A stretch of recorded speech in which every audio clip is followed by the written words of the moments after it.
Welcome to MotorPro Media. I'm your host, Michael Harley, and today's video is a follow-up of last week's video where we took a first look at the all-new 2021 Acura TLX.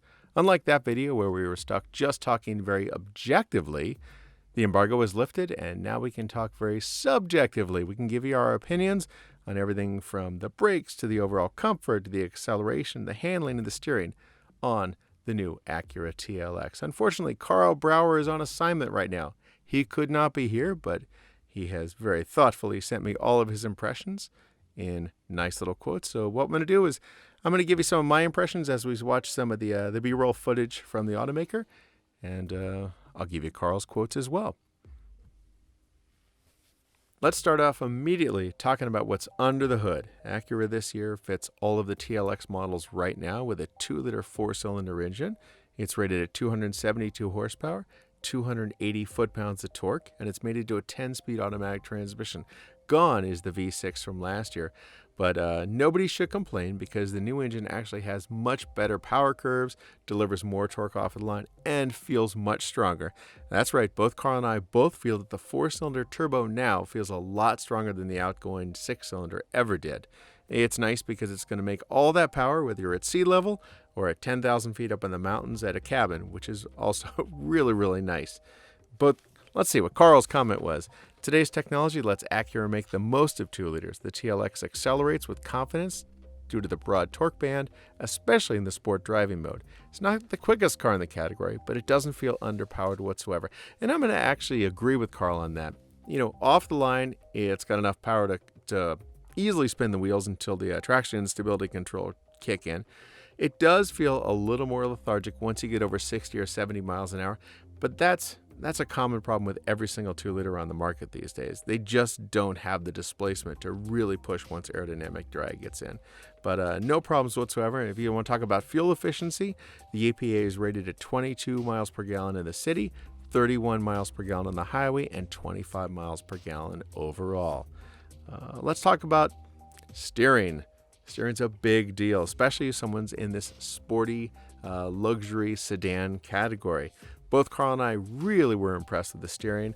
It's got a nice weight to it, which means it feels heavy and accurate, and it does not feel overboosted. It doesn't feel like you're driving a little town car from the 80s. In fact, Carl said everything about the steering works, from the diameter of the steering wheel to the off-center weight and feedback. It's precise, and the variable ratio does an excellent job with the feedback at every single speed. Spot on with Carl. I also believe that the steering is absolutely excellent. And that said, let's talk about the handling.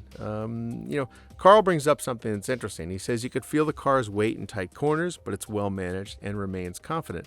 I also agree. The car is pushing over 4,000 pounds, which means the TLX, which is loaded with sound deadening and technology, is a little heavier than many of the competitors. But that's probably not going to be a problem to any of the buyers right now, because what they're looking for is they want the comfort, they want the luxury, they want the solid feel of that chassis. Carl says the tires squeal pretty easily. Totally agree. Those are all-season tires Acura has fitted with. It's not running on Michelin Pilot Sport 4s like you're going to find in a Kia Stinger at this point. But remember, we still have a Type S coming. That probably will have more aggressive tires along with those promised Brembo brakes and turbocharged 6-cylinder. Carl says that the tires feel overmatched by the TLX's excellent chassis. The chassis's super stiff. More tire and better damping would really improve the car's dynamics and take full advantage of that chassis. Completely agree with Carl on that. Let's talk about the interior for a bit, because Acura really burned a lot of midnight oil ensuring that the interior is well above and beyond most of the competitors in the segment. They wanted the interior to exude luxury and premium and class, and it really does.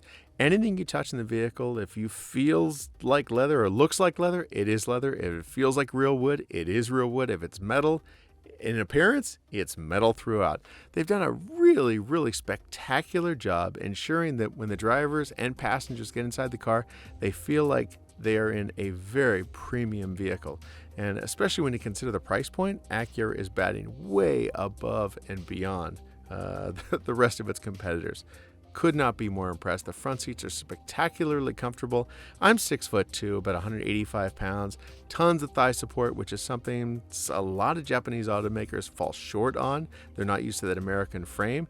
The rear seat, however, both Carl and I both felt that the rear seat is more cramped than expected, especially when we consider the exterior of the vehicle is about the same size as a Mercedes-Benz E-Class. We would both want a little more room if we're looking for a family vehicle that's going to carry 4 people all the time, especially 4 adults. Kids should be okay. Check it out in the showroom. Let's talk about some final thoughts really quick. Carl and I were both very impressed overall with the Acura TLX. Carl's comments, pretty succinct. Between its attractive styling, capable performance, and value pricing, there's a lot to like about the new TLX. Of course, more capable tires and more rear legroom are the only areas that may turn off some buyers. The chassis and styling are probably its greatest strengths. The Type S should further emphasize both, giving that model a lot of potential if well executed, and with Acura's track record, it probably will be. I'm pretty much right aligned with what Carl said. Very impressed with how it drives, very impressed with how comfortable it was. It's not the sportiest in the segment, but I would buy the Acura TLX if I was doing a long commute. I wanted a very, very comfortable and reliable daily driver. It's very safe, easy to use, very attractively styled, and really looks prestigious. Like I said, this vehicle's offering a lot more value than many of the other vehicles in this same exact segment. Both Carl and I would put the all-new 2021 Acura TLX on our highly recommended list, and we're standing behind that statement. If you have any questions or comments, please list them in the comment section below. And once again, thank you for watching MotorPro Media.